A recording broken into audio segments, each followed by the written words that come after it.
ടിപ്സിലേക്ക് എല്ലാവർക്കും സ്വാഗതം. കമ്പ്യൂട്ടർ ക്ലാസ്സിൻ്റെ പാർട്ട് 7 വീഡിയോ ആണിത്. നമുക്കിന്ന് ഒരു മെയിൽ ടൈപ്പ് ചെയ്ത് ഒരു ഡോക്യുമെൻ്റ് അറ്റാച്ച് ചെയ്ത് മറ്റൊരാൾക്ക് അയക്കുന്നത് എങ്ങനെയാണെന്ന് മനസ്സിലാക്കാം. നമ്മളെപ്പോഴും മെയിൽ അയക്കുമ്പോൾ മെയിൽ ടൈപ്പ് ചെയ്ത് തീർന്ന് അറ്റാച്ച്മെൻറ്റൊക്കെ ചെയ്ത ശേഷം എല്ലാം വായിച്ച് നോക്കി തെറ്റൊന്നുമില്ലെന്ന് ഉറപ്പുവരുത്തിയ ശേഷം മാത്രം recipient mail I D type ചെയ്യുന്നതാണ് നല്ലത്.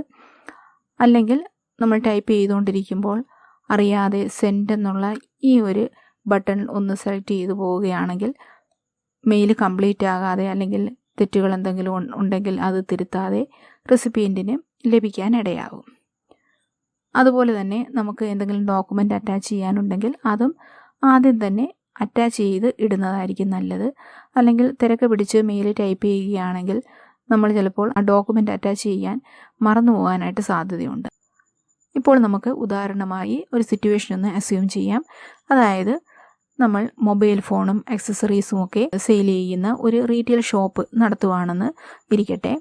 അപ്പോൾ നമുക്ക് കുറച്ച് ആക്സസറീസിൻ്റെ ആവശ്യമുണ്ട്. നമുക്ക് അതിനായിട്ട് നമ്മളുടെ ഹോൾസെയിൽ ഡീലർക്ക് ഒരു മെയിൽ അയക്കണം. അപ്പോൾ ആ മെയിലിനകത്ത് നമുക്ക് ഒരു പർച്ചേസ് ഓർഡറും കൂടി അറ്റാച്ച് ചെയ്യേണ്ടതായിട്ടുണ്ട്. അത് നമുക്ക് എങ്ങനെയാണ് ചെയ്യുന്നത് നോക്കാം. അപ്പോൾ ഒരു മെയിൽ ഡ്രാഫ്റ്റ് ചെയ്യുന്നതും അറ്റാച്ച്മെൻറ്റ് അതിനോടൊപ്പം വെച്ച് അയക്കുന്നതും ഒക്കെ എങ്ങനെയാണെന്ന് മനസ്സിലാക്കാനായിട്ട് സാധിക്കും. ഇപ്പോൾ ഞാനൊരു സാമ്പിൾ പർച്ചേസ് ഓർഡർ ഡെസ്ക്ടോപ്പിൽ സേവ് ചെയ്തിട്ടിട്ടുണ്ട്. ഇതുപോലെ ഇങ്ങനെ സേവ് ചെയ്തിട്ടിട്ടുണ്ട്. ഇങ്ങനെ നമുക്ക് എന്തൊരു അറ്റാച്ച്മെൻറ്റ് ഉണ്ടെങ്കിലും ആദ്യം നമ്മൾ അറ്റാച്ച്മെൻറ്റ് തയ്യാറാക്കി ഡെസ്ക്ടോപ്പിലോ മറ്റോ ആദ്യം സേവ് ചെയ്തിടണം. ഇനി നമുക്ക് അത് അറ്റാച്ച് ചെയ്യുന്നത് എങ്ങനെയാണെന്ന് നോക്കാം. അതിനായിട്ട് കഴിഞ്ഞ ക്ലാസ്സിൽ നമ്മൾ മനസ്സിലാക്കിയതുപോലെ ഈ ഒരു ക്ലിപ്പിൻ്റെ ഇമേജ് ഒന്ന് സെലക്ട് ചെയ്യുക. ഇപ്പോൾ ഇവിടെ ഡെസ്ക്ടോപ്പാണ് നമുക്ക് കാണാനായിട്ട് സാധിക്കുന്നത്. അതായത് ഡെസ്ക്ടോപ്പിലുള്ള ഫയൽസും ഡോക്യുമെൻസുമാണ് ഇവിടെ നമുക്ക് കാണുന്നത്. ഇനി ഡെസ്ക്ടോപ്പിലല്ല വേറെ ഏതെങ്കിലും ഡോക്യുമെൻസിലോ മറ്റോ ആണ് നമ്മൾ സേവ് ചെയ്തിട്ടിരിക്കുന്നതെങ്കിൽ നമ്മൾ ഡോക്യുമെൻറ്റ്സ് എന്നുള്ളത് ഒന്ന് സെലക്ട് ചെയ്ത് കൊടുത്താൽ മതി. ഡോക്യുമെൻസിലുള്ള ഫയൽസും മറ്റും കാണാനായിട്ട് സാധിക്കുന്നതാണ്. നമുക്ക് ഫയൽ നെയിം അറിയാമെങ്കിൽ ഫയൽ നെയിം നമുക്കിവിടെ ടൈപ്പ് ചെയ്ത് കൊടുത്താൽ മതി. അതല്ല ഇവിടെ കുറച്ച് ഡോക്യുമെൻറ്റ്സ് ആണെങ്കിൽ ഇവിടെയുള്ള ഐക്കൺസിൽ നിന്ന് നമുക്ക് സെലക്ട് ചെയ്ത് കൊടുക്കാം.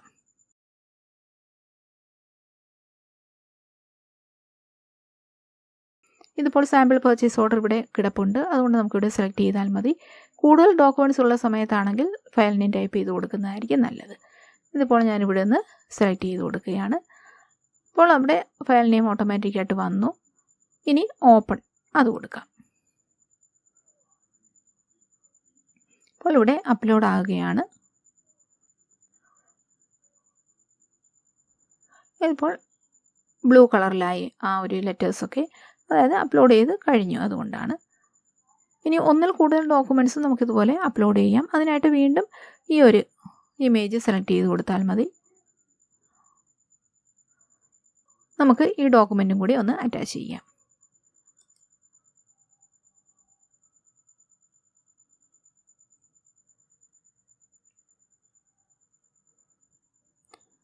ഇനി അടുത്തതായി നമുക്ക് സബ്ജക്റ്റ് കൊടുക്കാം. സബ്ജക്റ്റ് എപ്പോഴും ക്യാപിറ്റൽ ലെറ്റേഴ്സിൽ കൊടുക്കുന്നതാണ് നല്ലത്. അതുപോലെ ഈ ഒരു ലെറ്റർ എന്തിനെക്കുറിച്ചുള്ളതാണെന്ന് വ്യക്തമായിട്ട് റെസിപ്പിയൻറ്റിന് മനസ്സിലാക്കാൻ പറ്റുന്ന വിധത്തിൽ, എന്നാൽ ഒന്നോ രണ്ടോ വാക്കിൽ നമ്മൾ സബ്ജക്റ്റ് ഒതുക്കുന്നതാണ് നല്ലത്. ഇപ്പോൾ ഇതൊരു പർച്ചേസ് ഓർഡറാണ് അയക്കുന്നത്. അതുകൊണ്ട് പർച്ചേസ് ഓർഡർ എന്ന് തന്നെ കൊടുത്തിരുന്നാൽ മതി.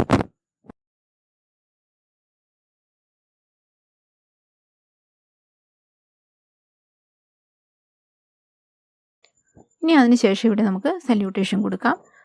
പിന്നീട് എൻ്റർ കീ 2 തവണ പ്രസ് ചെയ്തുകൊണ്ട് 2 ലൈൻ സ്പേസിങ് കൊടുക്കാം. അതുപോലെ തന്നെ body of the letter precise ആയിട്ട് കൊടുക്കാനായിട്ട് ശ്രദ്ധിക്കുക. എന്നാൽ നമുക്ക് പറയാനുള്ള എല്ലാ കാര്യങ്ങളും അതിനകത്ത് ഉൾക്കൊള്ളിക്കുകയും വേണം. ഇതിനകത്ത് നമുക്ക് എന്താണ് പറയാനുള്ളത്? നമുക്ക് കുറച്ച് ആക്സസറീസ് ഈ പർച്ചേസ് ഓർഡർ പ്രകാരം ആവശ്യമുണ്ട്. അത് എത്രയും വേഗം നമുക്ക് എത്തിച്ചു തരിക. അപ്പോൾ അത്രയും കാര്യം മാത്രം ഇതിനകത്ത് ഉൾക്കൊള്ളിച്ചാൽ മതിയാകും.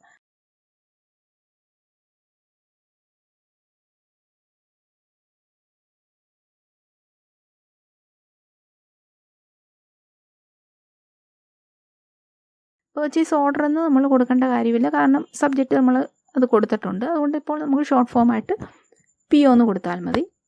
അറ്റാച്ച്ഡ് PO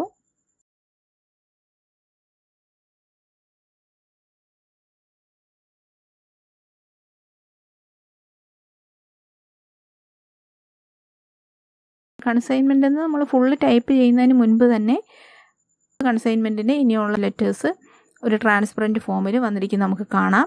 അത് ജിമെയിൽ നമുക്ക് തരുന്ന സജഷനാണ്. അത് നമുക്ക് സെലക്ട് ചെയ്ത് കൊടുത്താൽ മതി. ടൈപ്പ് ചെയ്യേണ്ട കാര്യമില്ല. ഇനി അതിനായിട്ട് ടാബ് എന്ന കീ പ്രസ് ചെയ്യുക. ഇപ്പോൾ കഴ്സർ ടീയുടെ റൈറ്റ് സൈഡിൽ പോയി നിൽക്കുന്നത് നമുക്ക് കാണാം. ഇനി സ്പേസ് ബാർ ഒരു തവണ ഒന്ന് പ്രസ് ചെയ്ത് ഒരു സ്പേസ് ഇട്ട് കൊടുത്താൽ മാത്രം മതി. ഇനി ഇതിന് ശേഷം നമുക്ക് dispatch the consignment at the earliest എന്ന് ടൈപ്പ് ചെയ്യാം. അറ്റ് ദി ഏർലിയസ്റ്റിന് AT എന്ന് കൊടുത്തപ്പോൾ തന്നെ ബാക്കി സജഷൻ നമുക്ക് ലഭിച്ചു കഴിഞ്ഞു. നമുക്ക് മറ്റെന്തെങ്കിലുമാണ് ടൈപ്പ് ചെയ്യേണ്ടതെങ്കിൽ നമ്മൾ അവിടെ ജസ്റ്റ് ടൈപ്പ് ചെയ്ത് കൊടുത്താൽ മതി. അത് ഏർലിയസ്റ്റ് എന്നുള്ളത് തനിയെ ഇറേസ് ആയി പോയിക്കൊള്ളും. അപ്പോൾ നമുക്കത് സെലക്ട് ചെയ്ത് കൊടുക്കാം. അതിനുശേഷം ഫുൾ സ്റ്റോപ്പ് ഇടുക. ഇപ്പോൾ ഡെസ്പാച്ചിൻ്റെ താഴെ ഒരു ബ്ലൂ ലൈൻ വന്നിരിക്കുന്നത് കാണാം. ഇതിന് കാരണം ഡെസ്പാച്ചിന് 2 സ്പെല്ലിംഗ് ഉണ്ട്. DES ഉണ്ട്, DIS ഉണ്ട്. DES ബ്രിട്ടീഷ് ഇംഗ്ലീഷാണ്, DIS എന്നുള്ളത് അമേരിക്കൻ ഇംഗ്ലീഷുമാണ്. രണ്ടും ശരി തന്നെയാണ്, അതിനകത്ത് തെറ്റൊന്നുമില്ല. എന്നാൽ സ്പെല്ലിംഗ് മിസ്റ്റേക്ക് എന്തെങ്കിലും ഉണ്ടെങ്കിൽ ഇവിടെ ബ്ലൂ ലൈനിന് പകരം റെഡ് ലൈൻ ആയിരിക്കും വരുന്നത്. ഇപ്പോൾ ഉദാഹരണമായിട്ട് നമ്മളിപ്പോൾ ഏർലിയസ്റ്റിന് നമ്മൾ LI എന്നുള്ളത് അത് മാറ്റി നമ്മൾ IL എന്ന് കൊടുക്കുകയാണെങ്കിൽ അതിൻ്റെ താഴെ ഒരു റെഡ് ലൈൻ വന്നിരിക്കും നമുക്ക് കാണാം. ഇത് കറക്റ്റ് ചെയ്യാനായിട്ട് നമുക്ക് സ്പെല്ലിംഗ് അറിയാമെങ്കിൽ നമുക്കിവിടെ തിരുത്തി കൊടുക്കാവുന്നതാണ്. ഇനി ഈ സ്പെല്ലിംഗ് നമുക്ക് അറിയാൻ എന്തെങ്കിലും ബുദ്ധിമുട്ടുണ്ടെങ്കിൽ ജസ്റ്റ് ഇവിടെ ഒന്ന് മൗസ് പോയിൻ്റർ കൊണ്ടുവരിക, എന്നിട്ട് ലെഫ്റ്റ് ക്ലിക്കോ റൈറ്റ് ക്ലിക്കോ ചെയ്യുക. അപ്പോൾ ഇവിടെ ജിമെയിൽ നമുക്ക് സജഷൻ തരും. അതൊന്ന് സെലക്ട് ചെയ്ത് കൊടുത്താൽ മാത്രം മതി.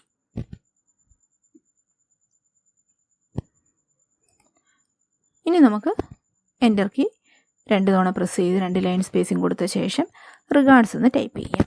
റിഗാർഡ്സിന് പകരം താങ്ക്സ് ആൻഡ് റിഗാർഡ്സ് എന്ന് കൊടുക്കാം, അല്ലെങ്കിൽ വാം റിഗാർഡ്സ് എന്ന് കൊടുക്കാം, ബെസ്റ്റ് റിഗാർഡ്സ് എന്ന് കൊടുക്കാം. ഏത് വേണമെങ്കിലും നമുക്ക് കൊടുക്കാവുന്നതാണ്. പിന്നീട് കോമ കൊടുക്കാം. അതിനുശേഷം നമുക്ക് നമ്മുടെ പേരോ അല്ലെങ്കിൽ നമ്മുടെ കമ്പനിയുടെ പേരോ കൊടുക്കാവുന്നതാണ്. ഇനി അതിനുശേഷം നമ്മൾ വായിച്ച് നോക്കുക. തെറ്റുകൾ എന്തെങ്കിലും ഉണ്ടെങ്കിൽ തിരുത്തുക.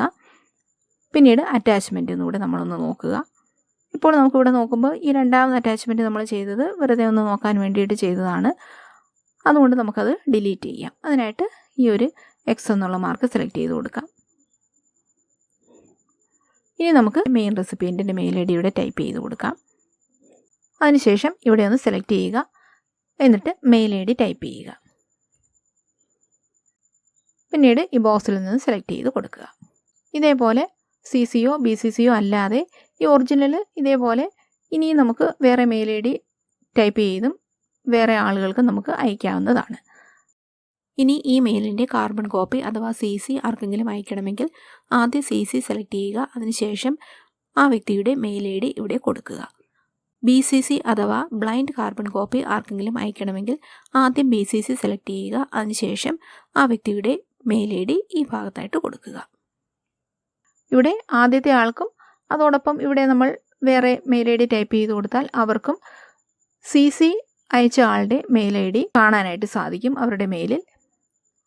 എന്നാൽ BCC ആയിട്ട് സെലക്ട് ചെയ്ത് നമ്മൾ അയച്ച ആളുടെ മെയിൽ ID ഇവർക്കാർക്കും അവരുടെ മെയിലിൽ കാണാനായിട്ട് സാധിക്കുകയില്ല. ഇനി നമുക്ക് ഈ ടൈപ്പ് ചെയ്തിരിക്കുന്ന ഫോണ്ടിൻ്റെ സ്റ്റൈല് മറ്റെന്തെങ്കിലും ആക്കണമെങ്കിൽ അങ്ങനെ ആക്കാവുന്നതാണ്. ഉദാഹരണമായിട്ട് റിഗാർഡ്സ് നമുക്കൊന്ന് സെലക്ട് ചെയ്യാം. അതിനുശേഷം ഈ ആരോയിലൊന്ന് സെലക്ട് ചെയ്യുക. പിന്നീട് ഇതിൽ നിന്നും നമുക്ക് ആവശ്യമുള്ള ആ ഒരു ഫോണ്ട് സ്റ്റൈല് സെലക്ട് ചെയ്ത് കൊടുക്കാവുന്നതാണ്. ഇപ്പോൾ നമുക്ക് ഇതൊന്ന് സെലക്ട് ചെയ്യാം. ഇപ്പോൾ അതിൻ്റെ ആ ഒരു ഫോണ്ട് സ്റ്റൈല് മാറിയിരിക്കുന്നത് കാണാം. ഇതിനെ അൺഡു ചെയ്യണമെങ്കിൽ ഈ ഒരു ആരോ ഒന്ന് സെലക്ട് ചെയ്ത് കൊടുത്താൽ മതി. അത് വീണ്ടും റീഡു ചെയ്യണമെങ്കിൽ ഈ ആരോ സെലക്ട് ചെയ്ത് കൊടുത്തു വീണ്ടും അത് റീഡു ചെയ്യപ്പെട്ടത് കാണാം. ഇനി ഇതിൻ്റെ ഫോണ്ട് സൈസ് നമുക്ക് മാറ്റി കൊടുക്കാം. അതിനായിട്ടും ആദ്യം സെലക്ട് ചെയ്യുക, പിന്നീട് ഈ ഒരു ആരോ സെലക്ട് ചെയ്യുക. അതിനുശേഷം നമുക്ക് ലാർജ് ഒന്ന് സെലക്ട് ചെയ്ത് കൊടുക്കാം. ഇപ്പോൾ അത് ലാർജ് ഫോണ്ടായിട്ട് മാറി. അതുപോലെ സ്മോളും ഹ്യൂജും ഒക്കെ നമുക്ക് സെലക്ട് ചെയ്ത് കൊടുക്കാവുന്നതാണ്. ഇത് നമുക്ക് ഒന്ന് അൺഡു ചെയ്യാം. ഇനി നമുക്ക് ഇതൊന്ന് ബോൾഡ് ആക്കണമെങ്കിൽ സെലക്ട് ചെയ്യുക. അതിനുശേഷം B ഒന്ന് സെലക്ട് ചെയ്ത് കൊടുക്കുക. അപ്പോൾ അത് ബോൾഡായി. ഇനി നമുക്ക് ഇറ്റാലിക്സിലാക്കണമെങ്കിൽ സെലക്ട് ചെയ്യുക. ഇറ്റാലിക്സ് സെലക്ട് ചെയ്ത് കൊടുക്കുക. ഇപ്പോൾ ഇങ്ങനെ ഇറ്റാലിക്സിലായിരിക്കുന്നത് കാണാം. ഇനി ഇത് അണ്ടർലൈൻ ചെയ്യണമെങ്കിൽ വീണ്ടും സെലക്ട് ചെയ്യുക. ഈ അണ്ടർലൈൻ സെലക്ട് ചെയ്യുക. നമുക്ക് അൺഡു ചെയ്യാം. ഇനി നമുക്ക് ഇവിടെ എന്തെങ്കിലും ഇമ്പോർട്ടൻ്റ് ആയിട്ടൊന്ന് മാർക്ക് ചെയ്യണമെങ്കിൽ, ഇപ്പോൾ അറ്റ് ദ ഏർലിയസ്റ്റ് എന്നുള്ളത് ഇമ്പോർട്ടൻ്റ് ആയിട്ട് ഒന്ന് മാർക്ക് ചെയ്ത് അത് ഹൈലൈറ്റ് ചെയ്യണമെങ്കിൽ അത്രയും ഭാഗം ഒന്ന് സെലക്ട് ചെയ്യുക. അതിനുശേഷം ഇവിടെ വരിക, ഈ ആരോ സെലക്ട് ചെയ്യുക. പിന്നീട് ബാക്ക്ഗ്രൗണ്ട് കളർ, ഈ ഒരു ഭാഗത്ത് നിന്ന് നമുക്ക് ഇഷ്ടമുള്ള കളർ സെലക്ട് ചെയ്യാം ഹൈലൈറ്റ് ചെയ്യാനായിട്ട്. ഇപ്പോൾ നമുക്ക് ഈ കളർ ഒന്ന് സെലക്ട് ചെയ്യാം. ഇനി നമുക്ക് ഈ ഒരു ഫോണ്ടിൻ്റെ കളർ ചേഞ്ച് ചെയ്യണമെങ്കിൽ അതൊന്ന് സെലക്ട് ചെയ്യുക. അതിനുശേഷം നേരത്തെ സെലക്ട് ചെയ്ത് അത് തന്നെ ഒന്നും കൂടെ എടുക്കുക. പിന്നീട് ടെക്സ്റ്റ് കളർ, നമുക്ക് ആവശ്യമുള്ള കളർ ഇതിനകത്ത് നമുക്ക് എടുക്കാവുന്നതാണ്. ഇപ്പോൾ ഞാൻ ബ്ലൂ കളർ സെലക്ട് ചെയ്യുകയാണ്. ഇപ്പോൾ അത് ബ്ലൂ കളറായിരിക്കും നമുക്ക് കാണാം. ഇനി ഇത് അലൈൻമെൻ്റ് ആണ്. ഇതിപ്പോൾ ലെഫ്റ്റ് അലൈൻഡ് ആയിട്ട് കിടക്കുകയാണ്. ഇനി ഇതിപ്പോൾ നമുക്ക് റൈറ്റ് അലൈൻമെൻറ്റിലേക്ക് ഇത് കൊണ്ടുവരണമെങ്കിൽ നമുക്ക് കൊണ്ടുവരാനുള്ള ആ ഒരു ഭാഗം നമ്മൾ സെലക്ട് ചെയ്യുക. എന്നിട്ട് ഈ ആരോ സെലക്ട് ചെയ്യുക. അതിനുശേഷം ഇത് റൈറ്റ് അലൈൻമെൻ്റ് ആണ്, സെലക്ട് ചെയ്യാം. അപ്പോൾ റൈറ്റിലോട്ട് പോയി. ഇത് ഓൾറെഡി സെലക്റ്റഡ് ആയി കിടക്കുകയാണ്. അതുകൊണ്ട് നമുക്ക് ഇവിടെ നിന്ന് നമുക്ക് സെൻറ്റർ സെലക്ട് ചെയ്യാം. ഇപ്പോൾ അത് സെൻട്രലൈസ്ഡ് ആയി. ഇനി നമുക്കത് ലെഫ്റ്റ് സെലക്ട് ചെയ്യാം. ഇപ്പോൾ ലെഫ്റ്റ് ആയി. ഇനി സെലക്ഷൻ മാറാൻ നമുക്ക് ഇവിടെ എവിടെയെങ്കിലും വെച്ചൊന്ന് ലെഫ്റ്റ് ക്ലിക്ക് ചെയ്താൽ മതി. ഇനി നമുക്കിവിടെ 2-3 കാര്യങ്ങൾ ലിസ്റ്റ് ചെയ്ത് കൊടുക്കണമെങ്കിൽ നമുക്ക് ബുള്ളറ്റിംഗ് ചെയ്ത് കൊടുക്കാവുന്നതാണ്. അതിനായിട്ട് നമുക്ക് ആവശ്യമുള്ളത് സെലക്ട് ചെയ്യുക. ഇപ്പോൾ ഈ 2 ആണ് നമുക്കങ്ങനെ ലിസ്റ്റ് ചെയ്ത് കൊടുക്കേണ്ടതായിട്ട് ഉണ്ടെങ്കിൽ അത് സെലക്ട് ചെയ്ത ശേഷം നമ്മളിവിടെ ഇതൊന്ന് സെലക്ട് ചെയ്യുക. എന്നിട്ട് ലാസ്റ്റ് ഈ ഒരു ഓപ്ഷൻ സെലക്ട് ചെയ്ത് കൊടുക്കുക. ഇപ്പോൾ അവിടെ ബുള്ളറ്റിംഗ് വന്നിരിക്കുന്നത് കാണാം. ഇടയ്ക്ക് ഒരു ലൈൻ സ്പേസിങ് ഉള്ളത് കൊണ്ടാണ് ഇടയ്ക്ക് ഒരെണ്ണം അങ്ങനെ കിടക്കുന്നത്. അത് കളയാനായിട്ട് നമ്മൾ ഇവിടെ ഒന്ന് ലെഫ്റ്റ് ക്ലിക്ക് ചെയ്യുക. എന്നിട്ട് ബാക്ക് സ്പേസ് ചെയ്യുക. ഇനി ഇത് പഴയതുപോലെ ആക്കാൻ നമുക്കിത് അൺഡു ചെയ്യാം.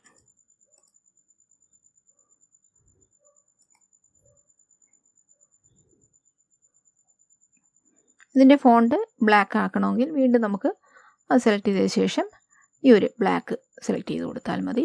അതുപോലെ ഇവിടെ ഇങ്ങനെ ഹൈലൈറ്റിംഗ് മാറ്റണമെങ്കിൽ അത് വീണ്ടും ഒന്നും കൂടെ ഒന്ന് സെലക്ട് ചെയ്യുക. അതിനുശേഷം ഇവിടെ ഒന്ന് സെലക്ട് ചെയ്യുക. പിന്നീട് ബാക്ക്ഗ്രൗണ്ട് കളർ വൈറ്റ് എന്നുള്ളത് സെലക്ട് ചെയ്ത് കൊടുക്കുക. അപ്പോൾ ആ ഹൈലൈറ്റിംഗ് മാറുന്നതായിരിക്കും. ഇനി നമുക്ക് ഇതൊന്ന് സെൻഡ് ചെയ്യാം. അതിനായിട്ട് ഈ സെൻഡ് എന്നുള്ള ഓപ്ഷൻ സെലക്ട് ചെയ്ത് കൊടുത്താൽ മതി. നമ്മൾ സെൻഡ് ചെയ്ത ഉടൻ തന്നെ ഈ മെയിലിൽ എന്തെങ്കിലും തെറ്റുണ്ടെന്ന് ഓർമ്മ വരികയാണെങ്കിൽ കുറച്ച് സെക്കൻഡുകൾക്കുള്ളിലാണെങ്കിൽ തിരുത്താനായിട്ട് ഒരു അൺഡു ഓപ്ഷൻ ഇവിടെ വരുന്നതാണ്. അത് നമുക്ക് സെലക്ട് ചെയ്ത് കൊടുത്ത് തിരുത്താവുന്നതാണ്. അതുകൂടി എങ്ങനെയാണ് നമുക്കൊന്ന് നോക്കാം. ഇപ്പോൾ ഇത് സെൻഡ് ചെയ്യാം. ഇവിടെ അൺഡു ഒന്ന് സെലക്ട് ചെയ്ത് കൊടുക്കുക. ഇപ്പോൾ ആ മെയിൽ വീണ്ടും തിരികെ വന്നു. അത് സെൻഡ് ആകാതെ ഇവിടെ നമുക്ക് എന്തെങ്കിലും തിരുത്തലുകൾ ആവശ്യമുണ്ടെങ്കിൽ അത് ചെയ്ത ശേഷം വീണ്ടും നമുക്കിത് സെൻഡ് ചെയ്യാം. ഈ അൺഡു ഓപ്ഷൻ അധിക നേരം ഇവിടെ കാണുകയില്ല. അതിൻ്റെ സമയം ഒരല്പം കൂടി നമുക്ക് വേണമെങ്കിൽ കൂട്ടി കൊടുക്കാവുന്നതാണ്. അതിനായിട്ട് സെറ്റിങ്സ് സെലക്ട് ചെയ്യുക. പിന്നീട് സീ ഓൾ സെറ്റിങ്സ് സെലക്ട് ചെയ്യുക. അതിനുശേഷം അൺഡു സെൻഡ് അവിടെ നോക്കുമ്പോൾ അത് 5 സെക്കൻഡ്സ് ആയിട്ടാണ് കിടക്കുന്നത്. ഈ ആരോ ഒന്ന് സെലക്ട് ചെയ്താൽ 10, 20, 30 ആയിട്ട് നമുക്ക് കൂട്ടി കൊടുക്കാവുന്നതാണ്. ഇപ്പോൾ നമുക്ക് 10 ഒന്ന് സെലക്ട് ചെയ്യാം. അതിനുശേഷം സ്ക്രോൾ വീൽ ഉപയോഗിച്ചോ അല്ലെങ്കിൽ ഈ ഒരു ബാർ ഒന്ന് ഡ്രാഗ് ചെയ്തോ നമുക്ക് താഴേക്ക് വരാവുന്നതാണ്. പിന്നീട് സേവ് ചേഞ്ചസ് സെലക്ട് ചെയ്ത് കൊടുക്കുക.